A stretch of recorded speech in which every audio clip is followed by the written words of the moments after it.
Welcome back to another episode of Franchise This, the podcast where we talk all about franchising.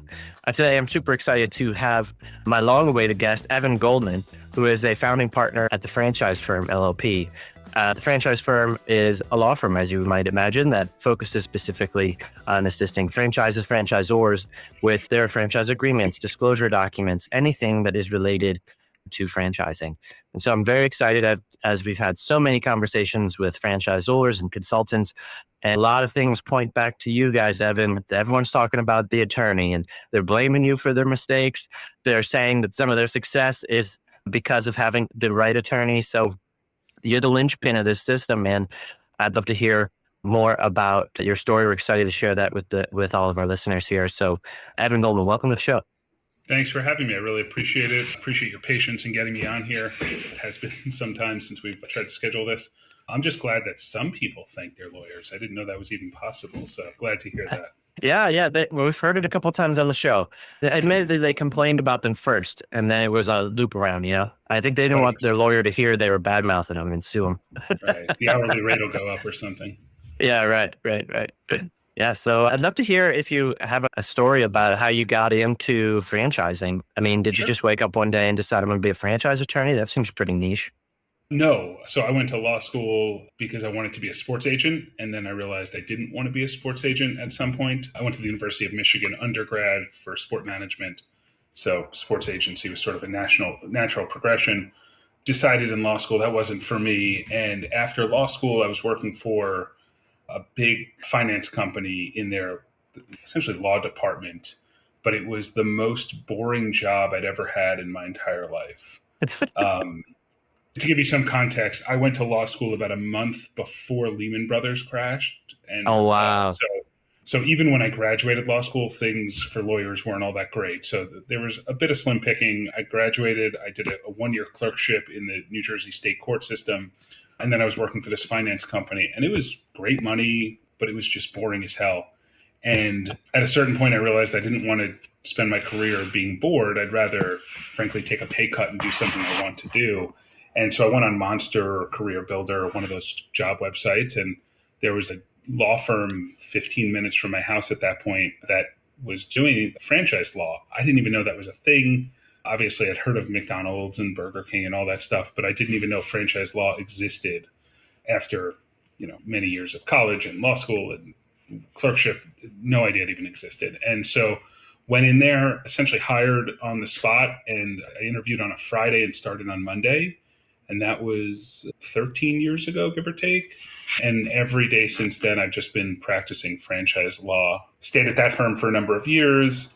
Jumped to a larger firm to start their franchise practice.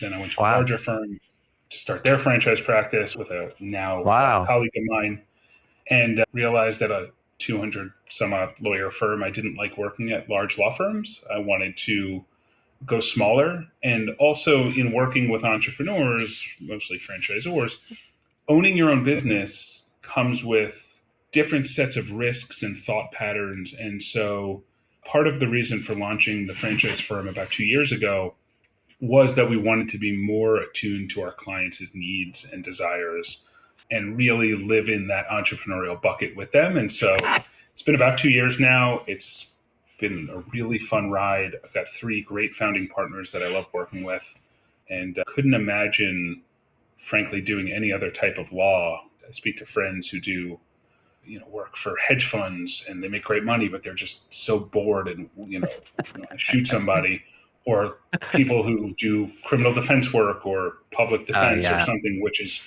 commendable work, but tough. Something I could never do. Just to rewind just a little bit, you really made a concerted effort to continue to grow in the corporate world. It seemed like you built your book of business, you built your name, and then you joined a larger firm and did it again, and a larger firm and did it again. So you were really heading in a trajectory that was like, hey, I'm going to work for the biggest firm and I'm going to be, the franchise guy of the big firms. What specifically, I think you did give a good answer, and I'm not asking for a different one, but what specifically do you think was the reason why the big firm was no longer the shining object for you? Like, was there some bad taste about just having to not prioritize so much on individual clients? Like, were you like, I hate not giving my my best per se to an So I think individual? yeah, that's a great question. I think it's a mixture of a couple things. One is the bigger the firm, the bigger the cost structure, and just you need to make X dollars just to cover your overhead. In today's Zoom world, right? You're in another state than I am. We're doing this. There's no need to have huge, massive office structures anymore, in my mind. And Yeah. so that was certainly one of the reasons we did this. Is just the cost structure at a large firm requires too much bandwidth to support small and emerging franchisors.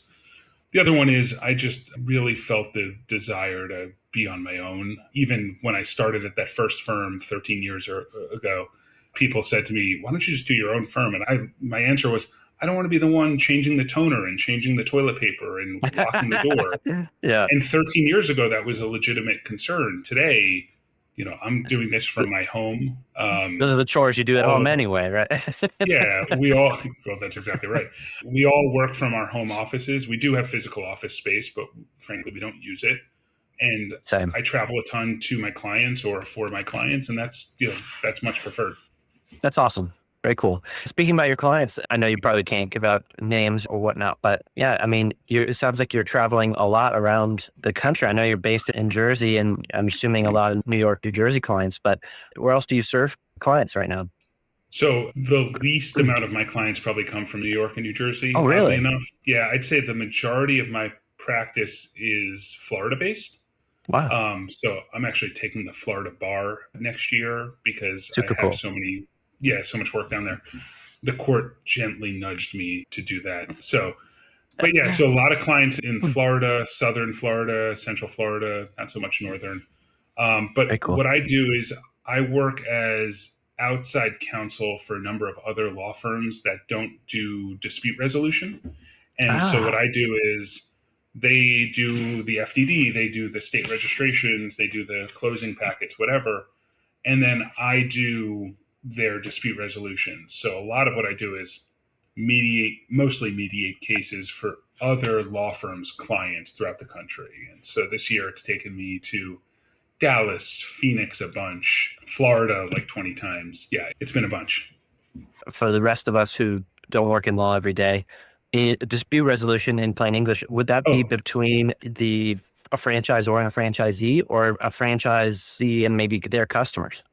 so most of my work is representing franchisors in their disputes with their franchisees. Right. I thought so. Yeah, that's Occasionally great. it's a vendor, but most of the time it's franchisor is either affirmatively going after one of their franchisees for something, or more often than not, the franchisor being alleged to have done something wrong and my playing defense on their behalf. Understood. Yeah, I think right. If you're the franchisor, you probably wouldn't go the legal route first. Maybe you would try to, get a consultant or mediator or someone else involved probably before suing one of your franchisees. I assume you're only suing your franchisee if it's real bad. So, Right. so my rule of thumb is, yeah, we don't want to be suing anyone or frankly be sued. The only time I generally will affirmatively sue on behalf of a franchisor is when the trademark is at issue. So I'm making this up. I'm going to use Burger King because it is definitely not one of our clients. Burger King franchisee decides, hey, I don't like Burger King anymore. I'm going to become the Burger Queen, but keeps all the logos up and the crown and whatever. Burger King would be well within their rights to go to federal court and say, hey, judge, stop them from doing this. And in most states would also be entitled to say, judge, they also can't operate a burger joint for usually 2 years after the termination. So stop them from operating. That's, really the only time I would suggest affirmatively doing it. Over the last 2 years, I've done 50 mediations on behalf of almost exclusively franchisor clients.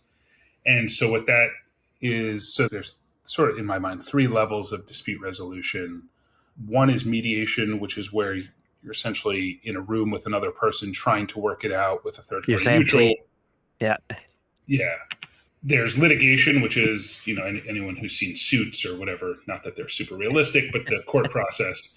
And then there's arbitration, which is essentially just private court, which Mhm. has its ups and its downs. That could be a whole different episode, 3-hour conversation. But what I like to do is mediate disputes because, frankly, for two reasons. One is, of the 50 or so I've done over the last year, I'd say 90+% have settled at mediation. And so that is, 45 cases or so that avoided litigation, arbitration, enormous expense, potential loss, all those things. And At least both parties got something they wanted, right? Or there was some middle ground found, I assume, in most mediation. There's a joke amongst mediators that a good settlement is when everyone leaves unhappy. And so, yeah. I don't know if I necessarily agree with that, but that is the goal, right? You're not going to get your home run, knock it out of the park, because why would the other person settle for that? So you've got to be a little accommodating. Right. The other thing is, because I represent franchisors, if you settle at mediation before a suit or an arbitration is filed, you don't have to disclose that in item 3 of your FDD. Even if you paid the other side $1 billion, it doesn't matter. The minute it gets filed, even if you pay $1, the calculus is different, and you do have to disclose it in your FDD for 10 years in most circumstances. And so it makes total sense for the franchisor, at least, to mediate these disputes. And all of my clients and most of the clients who I do work for have pre-suit mediation obligations to avoid, hey, I'm going right to the courthouse. Sometimes they do it, and it's silly, but yeah. I know my contract has that. Hey, we must go through, these steps before suit stuff. As it should, yeah. And it's in everyone's best interest. We were talking a little bit before the show, and I was mentioning how people who've come on the show talk about their experience with their attorney, and they make it seem very transactional. And hey, Mr. Lawyer, give me an FDD. Okay, here's your FDD. That'll be $150,000. See ya. But I get the sense from you that you operate differently, being that you're one of the partners, founding partners, have not only a ton of experience, but an interest in maintaining good brand reputation, which you obviously do. So tell me more about how your process is, and maybe if I were a new brand, an emerging brand coming to you with my concept to help me franchise, how does that look? What does it look like? Yeah, so it's usually a series of conversations before we get to even a formal engagement process. At the end of the day, I don't want to work for or with people that I don't like. And thankfully, there's enough business to go around in this industry where if I just don't like your concept or I don't like your personality, I just won't work with you. And that's fine. And I assume exactly. The feeling's probably mutual. So a lot of it is before we get retained, just having those conversations, making sure we're comfortable with each other as humans. Then it's, does the business actually make sense? Is it something that can scale, is replicable? Because I try to avoid, even though a majority of my practice dollars are from dispute resolution, litigation, arbitration, mediation, I try to avoid my clients that I've drafted their FDD from ever being in that position. So it's very easy to say, oh yeah, I'll take your 20,000, 50,000, 150, whatever it is, and I'll create an FDD. But if it's either a concept that makes no sense or is kind of scammy, I'll just say, I don't think you're right for this, or I think you're too early, or maybe you should go to one of these consultants or franchise development folks to help you get to a place where you can actually franchise this. That's a great answer. And if that means I spend 5 hours on phone calls and then don't get retained, I'm okay with that. Yeah. Right. Because, I think I wish all our business operated like that. And I realize once you get very large and there's lots of different people's interests at stake, and there's people who are involved in the operations of business, who are making business decisions, it gets muddy. But as an owner myself, I feel the same way. If I, first of all, like you said, if we don't vibe, if it's not a comfortable conversation and I'm feeling like I'm seeing red flags or whatever, the conversation ends pretty quickly. And if I don't truly believe I can make an impact, I don't take it on as a client. I mean, my business is in marketing. I think we have just as bad of a bad rap as sometimes attorneys get. Lawyers and attorneys are definitely, it's always like, oh, how much per hour you charge in, or, nickel and diming me for everything. And I think we get the same sort of notion here. So yeah, it's like, if I don't really think I could be successful, it's not in my best interest to take your money. It's short-term dollars, and it's going to hurt me more than help me, because you're going to tell Yeah, everybody how bad we were. Right. So that's for sure. I also, and I tell my clients this, or prospective clients, but I truly mean it, which is, the first law firm I worked for was a first year attorney, got an opportunity to pitch a new franchisor, and the amount they wanted to charge 13 years ago was insane in my mind. Today, it would even be insane. And we lost a client. I don't know if they ended up franchising or not. I don't recall. But it really taught me a lesson of, long-term growth opportunities with these clients. And so what I say to my clients and what I mean is, I'm not looking for a 10-month engagement. I'm looking for a 10-year engagement. And I want to grow with you from, startup concept to hopefully selling to private equity in 2 to 5 to 10 years for massive sums of money. Reality is, once they sell to private equity, they generally go with those massive behemoth firms. yeah, you're out of the picture probably, right? Yeah, which is Yeah. fine, right? Let the bird fly away type thing, and that's okay with me. But I really do enjoy that growth structure. Oh man, yeah, the process of seeing that company get from that A to B and being part of that success, I know exactly what you mean, and it's a great Yeah. feeling. And then, by the time they're getting to PE level anyway, they're becoming more, at least in my book, they're becoming more needy than I can always service, because we are also a small firm. So it's like, yeah. Yeah, I think it's partially that. I think the bigger issue, though, is PE firms are a lot of like CYA. Yeah, And so they'd rather say, well, we hired this 500 lawyer behemoth. If something got screwed up, it's on them, not on it's their me. fault. Yeah. Yeah, exactly. And I understand it, right, from a self-preservation perspective, but I don't think the client is necessarily getting a better service or product. And they're certainly paying far more than they have to in those types of scenarios. Yeah. I've heard those stories. Can we talk about price for a second? Are you open to that? Yeah, of course. Obviously, not necessarily your pricing, but I guess I would be interested in your take on, if a brand new franchisor who has not actually, someone who's not a franchisor yet, who's interested in franchising, we're listening, and they thought, okay, I have a location or 2 or 3, my cousin is open one over here, and they feel like they have a good model and they think they're ready to franchise. What sort of money do you think they should come to the table when, talking to to your firm or other firms about the beginning of franchising? What do the dollars and cents look like? And a range or whatever, however you want to answer that question Yeah, is fine for me. sure. So there's a lot of variables, obviously, Of to it, course. but I'll give you sort of the high picture, high level ones.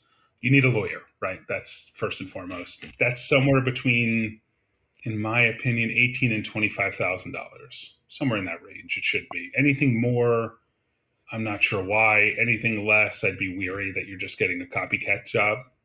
So that's number one. Number two is you should probably hire a consultant, franchise development person, whatever term of art that they want to use. That range is massive. Again, there are people who will do it for 15,000. I don't think that's a great idea. The range for legitimate people is somewhere between $30,000 and $90,000. There's definitely higher end people who are doing For sure. great work at higher rates, but for a startup franchisor. Then you need an operations manual. The higher cost development folks usually include that. But that could cost 10 to 20 grand as a standalone. You need an audit, $2,500 for first year. And then you need marketing dollars, because there's really no point in spending Oh 500 yeah. grand, whatever it's going to be, and then have no ability to sell it. Yeah. Right? That's a really Boy, do we expensive run into that. stack of paper. Did Yeah. we run into that, man? Yeah.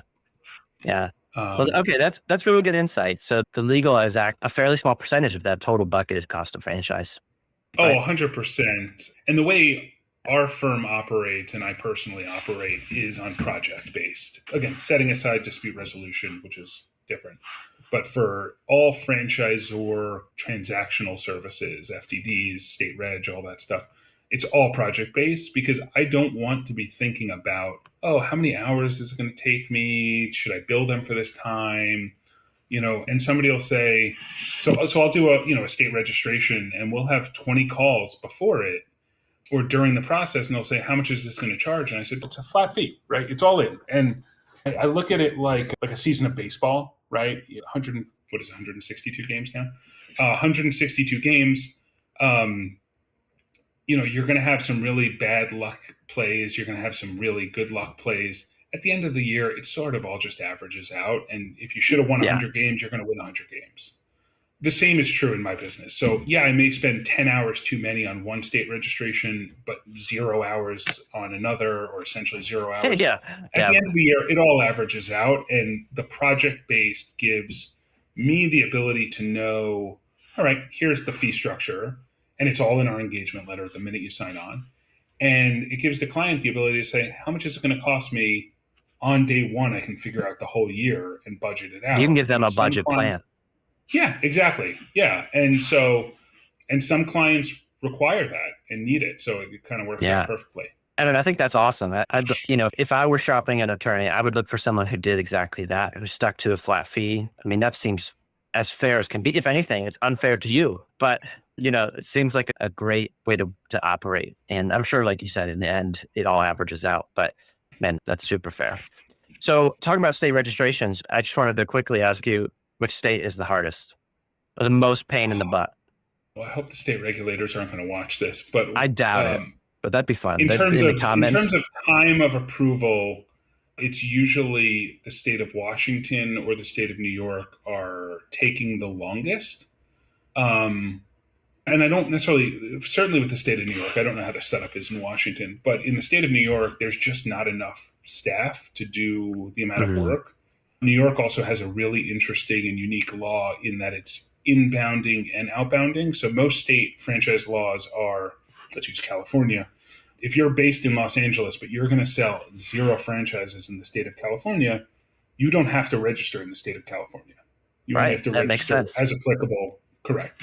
New York is the opposite. So if you are a franchisor based in New York or a franchisor outside New York selling into New York, you have to register. And so it's not double the amount that most other states are, but it certainly adds to the number, and they just don't have enough reviewers to do that volume of work. And that's probably a legislature issue and not an individual issue. Yeah, that's a very kind way to say it. I have definitely heard some folks say that they waited, several months for their state registration. I could think of one in particular that I think it was like an 8-month journey, almost a whole year to get registration in New York. And the worst part with that is, as we're coming to the end of the year now, it's, if you're not going to get registered by like February, you almost hope they don't register you until April, because then you can just swap out your FDD for the new one and get a whole extra year. But it is tough. And then, certain states have rules with fee deferrals for franchisors that are automated regardless of, frankly, how successful the franchisor is. It's tough. That's a lot to deal with. Another reason why you're invaluable. So, I see the advertising and marketing end often. And, so we're always having to work together with whichever law firm is chosen, sometimes you, in making sure that our marketing messages are appropriate, legal, within the bounds, and that we have the right disclaimers and things. Is there any advice that you'd give for franchisors kind of going through that process right now? Yeah, I would just say, be careful. Right. So as someone who represents franchisors that often get letters alleging misrepresentations, it's, better to be cautious in your advertising. Certainly on the strictly franchise side, there are rules about what you can put in there and what you can't. There's rules about adding language I just got a comment letter from New York yesterday for one of our New York franchisor clients that we have to add this little text at the bottom of the advertisement. Not a huge deal. But, the idea that you're going to put yourself in a worse position by, let me say this, short-term gain for a long-term loss type situation of, hey, if we put this in our advertisement, we'll sign another franchisee, but I can almost guarantee you that franchisee is going to sue you in 3 years. So let's not do that. Let's not do that. I'm the preacher of don't be penny wise and pound foolish. I agree. Yeah.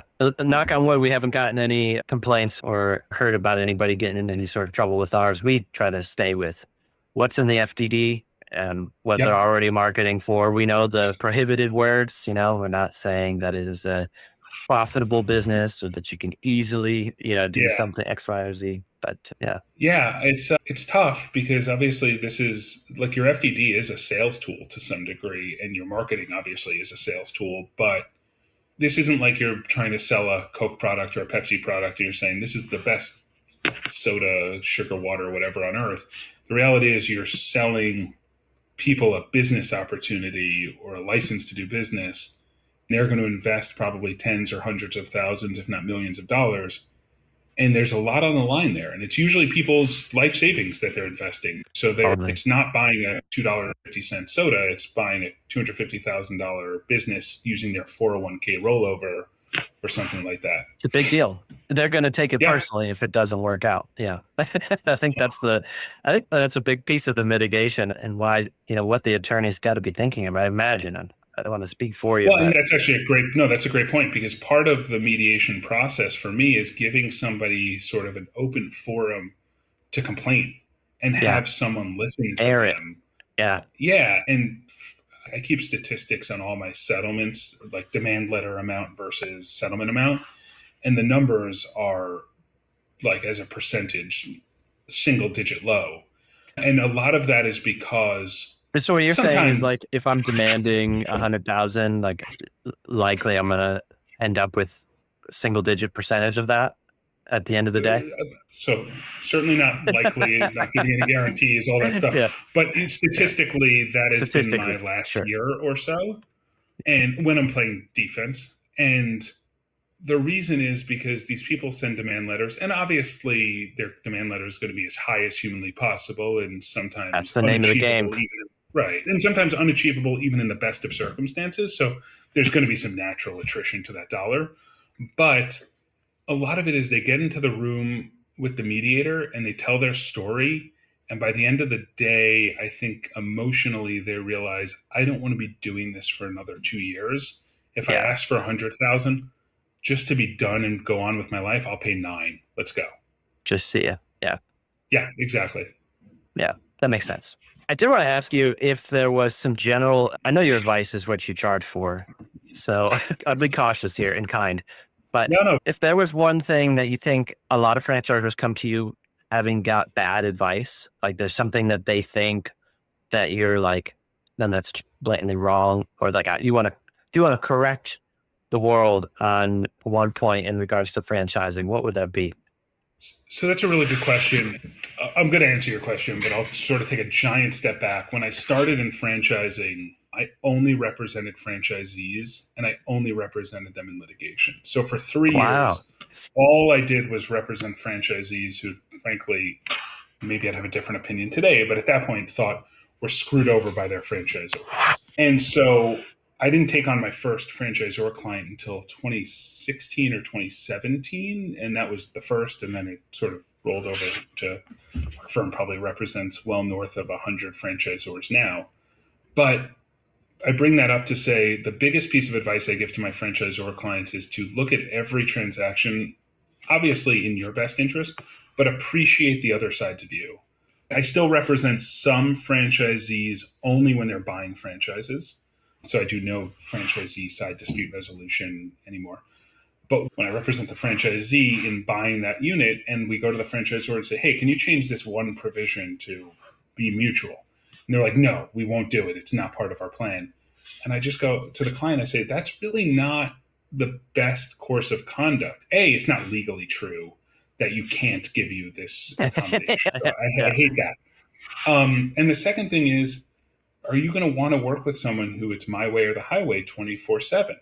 So that's a huge piece of advice I give my franchisor clients is when I'm on their side of the table, I say, listen, yeah, we don't need to give in here, but it's not going to hurt you in the long run. It's going to let them feel like they got a win. And they are going to get some nominal win here. But, you need to be a partner in this relationship, not from Yeah. a legal perspective, but you've got to be a, good person or you're going to have bad situations come of it.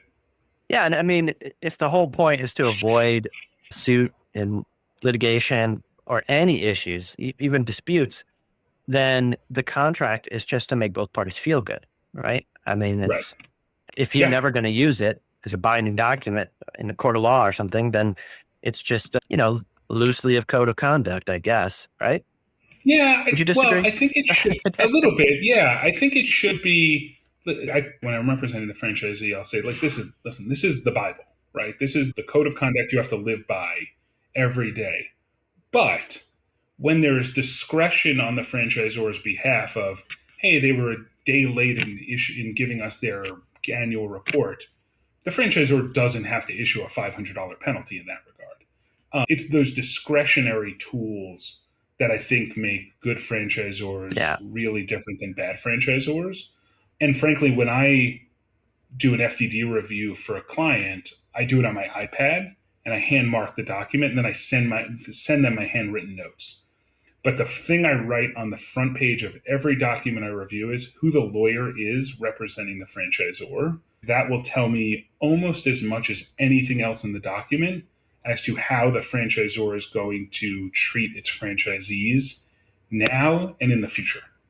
That's a really good point. I mean, at this point in the business, you know the players and you know how their documents look and how they operate in disputes. And yeah, that makes Yeah, sense. and that's exactly right. Is there are certain law firms that are very good and well-respected law firms, but I, I don't love when my clients buy franchises from them because I know they're going to get zero accommodation on the signing process, zero.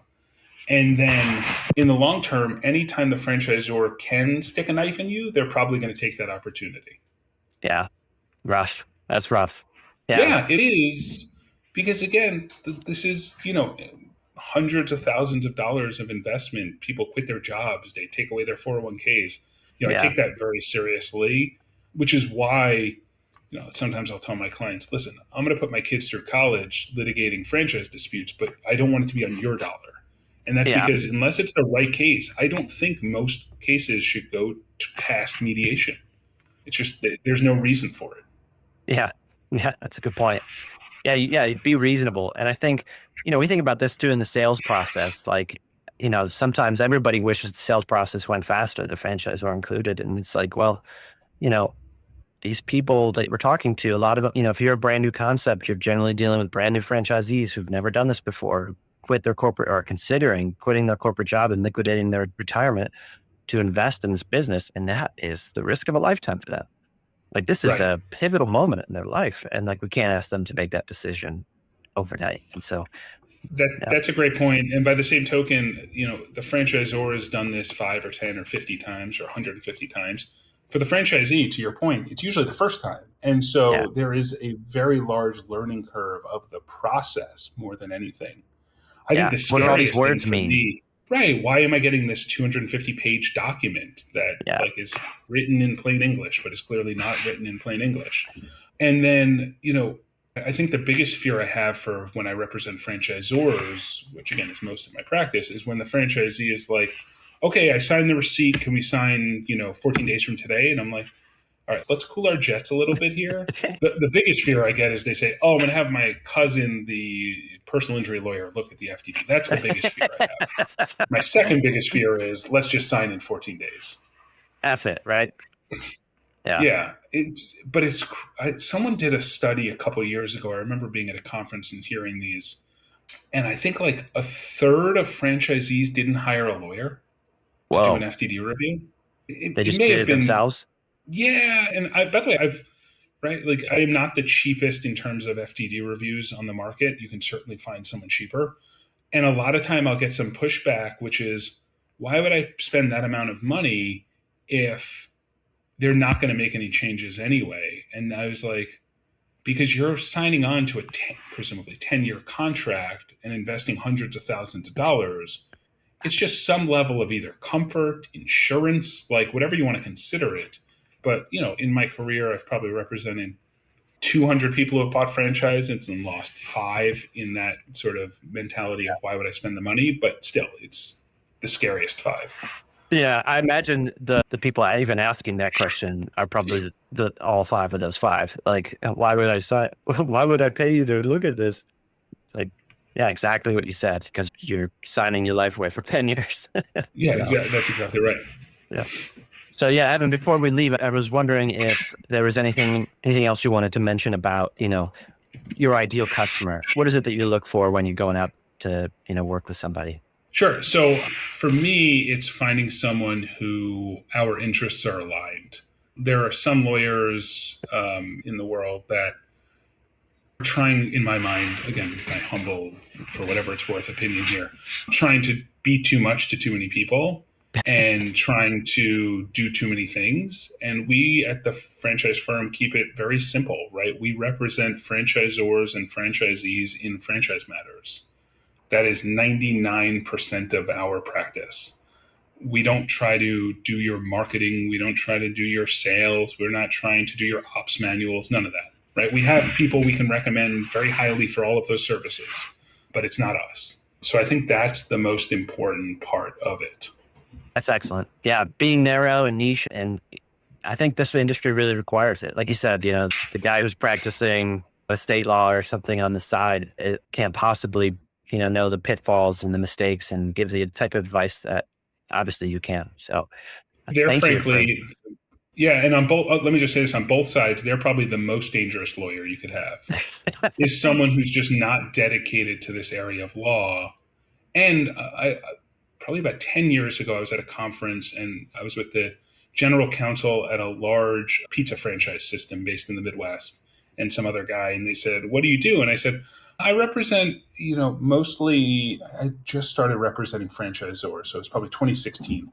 And I said, I'm starting to represent franchisors, but most of my practice is representing franchisees." And they said, "You have to choose a side today. And you have to be militant about which side you represent because you don't want to make bad law for your other clients." And I agree with that, right? So that's why I no longer represent franchisees in litigation because I don't want to make bad law for my franchisor clients. But the ability to do FDD reviews and be back in the mindset of franchisees, I don't know, 15 or 20 times a year, it's not very often, is so important to me because it just gives me that holistic sort of mentality to what are we really doing here, right? At the end of the day, what is the end goal here? It's for the franchisee to bring in a lot of revenue and have presumably a lot of, or hopefully a lot of profits, and the franchisor to make a lot of money based on that client with very minimal obligation. That is the end goal of it. And understanding both sides of the equation is so helpful in getting everybody to where they want to be. Yeah, I mean, you're shepherding this negotiation, this handshake deal, and being able to see both sides of it very clearly, I think it must keep you sharp and keep you aware of the opinions of both sides and the feelings. I think that's really wise. And it's also, frankly, paid competitive analyses, right? So I take provisions out of other lawyers' documents maybe once or twice a year. So I don't remember who it was, but they had a great artificial intelligence provision that I now have in every one of my FDDs. So it's great to see what the market is showing in any given time as well. That's big too. Yeah. I'm curious to pick your brain more on AI and law, maybe for the next episode. Perhaps. Yeah. All right. Well, Evan, thanks again for coming on the show. And before we go, how can somebody, if they want to get a hold of you, I imagine many of the people listening will, what's the best way to reach you and your firm? Sure. So our website is thefranchisefirm.com. In terms of reaching me, you can email me at evan@thefranchisefirm.com, or I'll give you my cell phone number because that's the best way to get me, which is 917-731-4359. Call me, text me, whatever. If you want a free review of your FDD, I'm happy to give that as well on the franchisor side to give you my honest opinion. That's awesome. What great offer. Yeah, I imagine your phone's going to be blowing up, so that's all right. Take care. All right. Unlike I guess when I was a kid, there's no minutes or unlimited nights or weekends. Yeah, exactly. I don't have to worry about that anymore. All right, man. Well, very good. Thank you. I am excited to share this episode with everybody. As you all know, these episodes come out weekly every Friday and are found anywhere where you can listen to podcasts. Thanks again, Evan. Thanks, Sean.